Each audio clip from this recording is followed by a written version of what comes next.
You won't believe the legend that surrounds one of England's most iconic coastal castles, Tintagel. A place carved into myth and folklore, its cliffs are more than just stunning. They may hold the whispers of something truly sinister.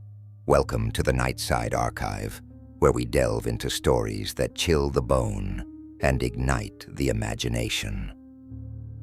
Tonight's tale: the vanished footsteps of Tintagel. Perched high above the churning waves of the Atlantic, Tintagel Castle is steeped in the legends of King Arthur and the mystical island of Avalon.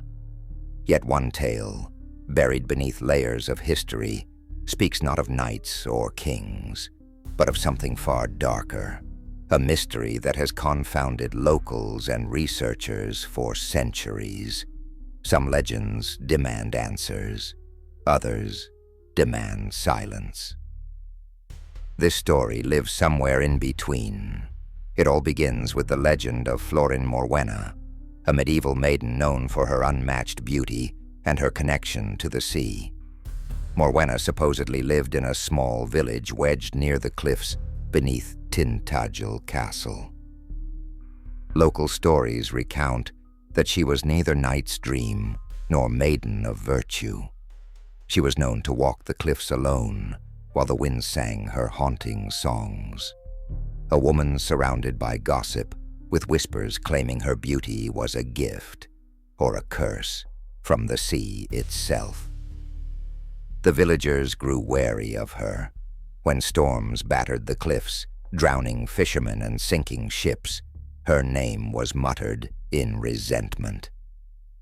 If the crops wilted or cattle died unexpectedly, fingers pointed toward Floren Morwenna.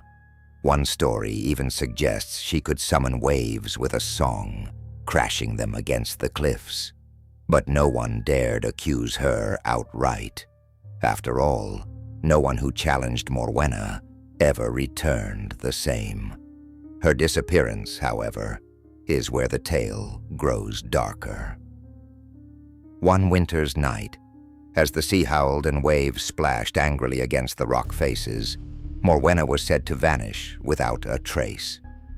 Some accounts suggest that an angry mob from the village cornered her at the edge of the cliffs, intent on driving out what they presumed to be a curse upon the town.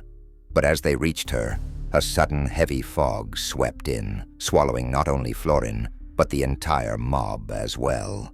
When the fog cleared, no footsteps, no bodies, no trace remained of anyone. Just the sound of the waves. Centuries later, a chilling discovery further entwined the mystery of Tintagel. In 1916, an amateur archaeologist named Horace Greville was conducting his crew near the alleged site where Floren met her fate. They were searching for signs of medieval villages, or so the story goes. But what they found turned the archaeological effort into a moment of chilling infamy. Greville uncovered a line of deeply embedded footprints, fossilized into the edge of a sheer cliff. A nearly impossible feat, given the high tide regularly washes that area clean. He described the prints as if they stopped mid-motion. Outrageously, they seemed to travel straight off the edge of the cliff and out into the open sea.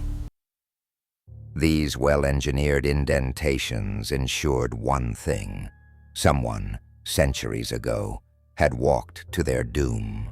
He dubbed them the Vanished Footsteps, after Floren Morwenna's tale. Soon his loyalists and skeptics alike swarmed Tintagel's cliffs to witness the impossible. Eerily enough, the fossil footprints were gone just 30 years later. Some claimed they succumbed to erosion, but locals took this as an omen. Evidence hinting that their own inquiry had stepped too deep into shadows better left ignored. It was during this same period that renewed horror struck the coast. A small group of amateur paranormal investigators, calling themselves the Seekers, reported staying overnight within the ruins of Tintagel Castle. What they experienced, they described as unworldly torment. Between frantic hallucinations of waves crashing above their heads and an incessant feeling they were being stalked along nighttime cliff edges, they returned with one unshakable testimony. Whenever they walked the cliffs, they could hear the sound of footsteps passing directly behind them, though no one else was ever there. Now, skeptics often attribute these ghostly tales to Tintagel's rugged, windy terrain. High-tech acoustic scrutiny even claims such atmospheric anomalies can distort and amplify sounds, creating uncanny sensations of footsteps where none exist. But try telling that to the hundreds of locals and tourists who swear they've felt the icy prickling sensation of breath trailing their neck as they explore the haunting precipices.